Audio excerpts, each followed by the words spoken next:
నమస్కారం ఫ్రెండ్స్, మనం 9వ తరగతిలోని 17వ పాఠం లాటిన్ అమెరికా, ఆసియా, ఆఫ్రికాలో వలసవాదం ఈ యొక్క లెసన్ సంబంధించి ఇందులో పాయింట్స్లో ఆసియాలో యూరప్ దేశాల వలస పాలన ఈ పాయింట్ సంబంధించి అకాడమీ టెక్స్ట్ బుక్లో ఉన్న పాయింట్స్ని చర్చించుకుంటూ ఉన్నాం. ఇందులో భాగంగా చైనాకి సంబంధించిన సమాచారం అంతా కూడా మొదటి 5 వీడియోలలో ఎక్స్ప్లెయిన్ చేయడం జరిగింది. ఇప్పుడు ఈ యొక్క 6వ వీడియోలో జపాన్ సంబంధించి నేర్చుకుందాం. ఫ్రెండ్స్, ప్రతి పాయింట్ కూడా డిఎస్ని దృష్టిలో పెట్టుకుని స్కూల్ టెక్స్ట్ బుక్, అదేవిధంగా అకాడమీ టెక్స్ట్ బుక్ వీటిల నుండే ఈ యొక్క వీడియోస్ అన్నీ కూడా ప్రిపేర్ చేస్తున్నాం. మన వీడియోస్ అన్నీ కూడా ఇదే విధంగా ప్రిపేర్ చేయడం జరుగుతుంది. ఒక్క పాయింట్ కూడా మిస్ కాకుండా ప్రతి పాయింట్ కూడా టచ్ చేస్తూ లైన్ టు లైన్ ప్రతి అంశాన్ని కూడా మీకు అందించడం జరుగుతుంది. ఈ యొక్క వీడియో నచ్చితే లైక్ చేయండి, షేర్ చేయండి, సబ్స్క్రైబ్ చేసుకోండి. ఫ్రెండ్స్, మీరు చూస్తున్నారు కింగ్స్ డిఎస్ యూట్యూబ్ ఛానల్.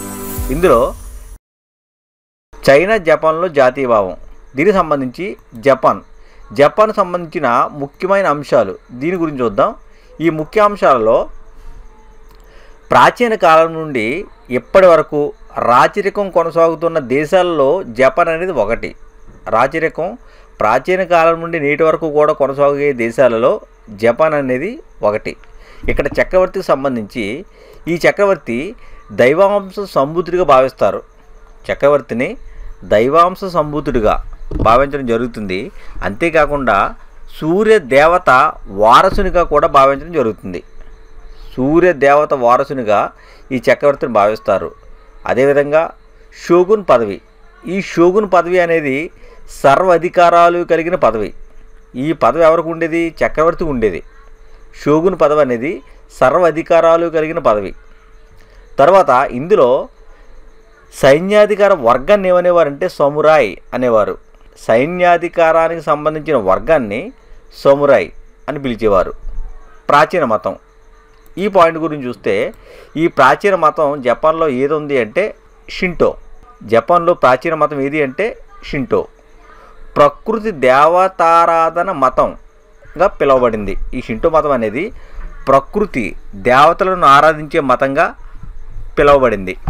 అంతేకాకుండా మరణించిన కుటుంబ పెద్దను, తెగల పెద్దను కూడా ఈ యొక్క షింటో మతంలో ఆరాధిస్తూ ఉంటారు. షింటో మతం అనేది జపాన్లో ప్రాచీన మతం. ఈ మతంలో ప్రకృతి దేవత ఆరాధన అనేది కొనసాగుతూ ఉండేది. మరణించిన కుటుంబ పెద్దను, తెగల పెద్దను కూడా ఆరాధిస్తూ ఉండేవారు. తర్వాత దైమ్యోలు. ఈ దైమ్యోలు మధ్యయుగంలో ఆవిర్భవించిన పెద్ద భూస్వామ్య వర్గాన్ని ఏమన్నారంటే దైమ్యోలు అన్నారు. దైమ్యోలు అంటే ఎవరంటే మధ్యయుగంలో ఆవిర్భవించిన పెద్ద భూస్వామి వర్గాలు. వీరు 12వ శతాబ్దంలో చక్రవర్తి కీలుబొమ్మగా మారి షోగున్ పదవి అంటే సర్వాధికారాలు కలిగిన పదవి అని చెప్పుకున్నాం. ఈ 12వ శతాబ్దంలో చక్రవర్తి కీలుబొమ్మగా మారిపోయాడు. షోగున్ పదవి ఈ యొక్క దైమ్యోలు అంటే భూస్వామి వర్గాలకి కట్టబెట్టడం జరిగింది. చక్రవర్తి మాత్రం నామమాత్రం అధికారం కలిగిన వ్యక్తిగా ఉండిపోయాడు.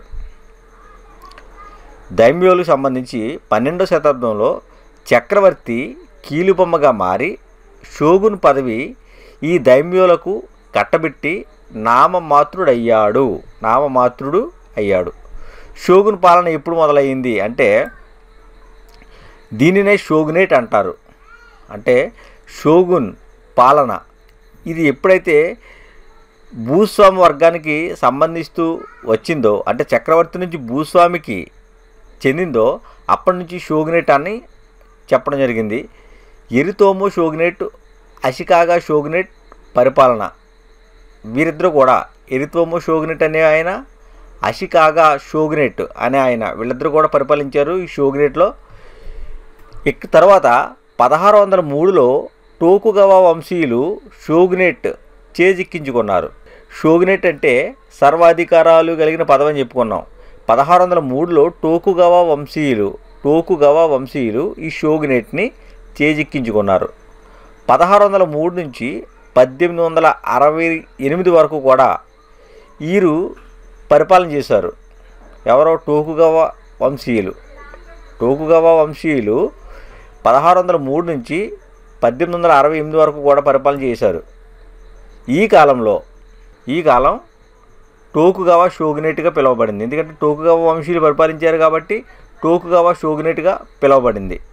వీరు 1603 నుంచి 1860 వరకు పరిపాలించారు. అంటే ఎన్ని సంవత్సరాలు అంటే 265 సంవత్సరాలు పరిపాలించారు. ఎన్ని సంవత్సరాలు? 265. వీరి రాజధాని ఈ యొక్క టోకుగావా షోగునేట్ వీరి యొక్క రాజధాని యోడో. చక్రవర్తి మాత్రం క్యోటోలో నివాసం ఉండేవాడు. రాజధాని అయితే యోడోలో ఉండేది, చక్రవర్తి అయితే క్యోటోలో నివాసం ఏర్పరచుకున్నాడు. 1636లో జపాన్ దేశీయులు 1636లో విదేశీ వస్తువులు జపాన్లోకి నిర్ణీత కాలంలో మాత్రమే దిగుమతి కావాలని శాసనం చేశారు. ఒక్క డచ్చి వారికే నాగసాకిలో ఉండుటకు అనుమతిచ్చారు జపాన్ వారు. జపాన్ దేశీయులు ఒక్క డచ్చి దేశీయులకే జపాన్లో ఉన్న నాగసాకి ఈ ప్రాంతంలో ఉండడానికి అనుమతి ఇవ్వడం జరిగింది. తర్వాత పసిఫిక్లో తేలియాడుతున్న అనేక ద్వీపాల సమూహమే ఈ యొక్క జపాన్. జపాన్ అనేది పసిఫిక్లో తేలియాడుతున్న అనేక ద్వీపాల సమూహం. జపాన్లో ఆదిమ నాగరికతలకు మూలం చైనా నుండి వచ్చిన ప్రజలే. జపాన్లో ఆదిమ నాగరికతలకు మూలము ఎవరు అంటే చైనా నుండి వచ్చిన ప్రజలు. చైనా నుండి అందిపుచ్చుకున్న అంశాలు ఏంటి అంటే జపాన్ దేశీయులు చైనా నుండి ఏ అంశాలను అందిపుచ్చుకున్నారు అంటే ఇక్కడ మతం, కళలు, లిపి, పరిపాలన. మతం, కళలు, లిపి, పరిపాలన. తర్వాత ఈ యొక్క జపాన్ విస్తీర్ణం చూస్తే 1.5 చదరపు మైళ్ళు. జపాన్ యొక్క విస్తీర్ణం ఎంత అంటే 1.5 చదరపు మైళ్ళు. ఇది మన దేశంలో ఉత్తరప్రదేశ్ రాష్ట్రం అంతా విస్తీర్ణం కలిగి ఉంది. మన దేశంలో ఉత్తరప్రదేశ్ ఎంతైతే విస్తీర్ణం కలిగి ఉందో జపాన్ అంత విస్తీర్ణం ఉంది. అంతేకాకుండా జపాన్ని ఉదయించే సూర్యుని భూమి అని పేర్కొంటున్నారు. జపాన్ ఏ పేరుతో పిలుస్తున్నారు అంటే ఉదయించే సూర్యుని భూమి.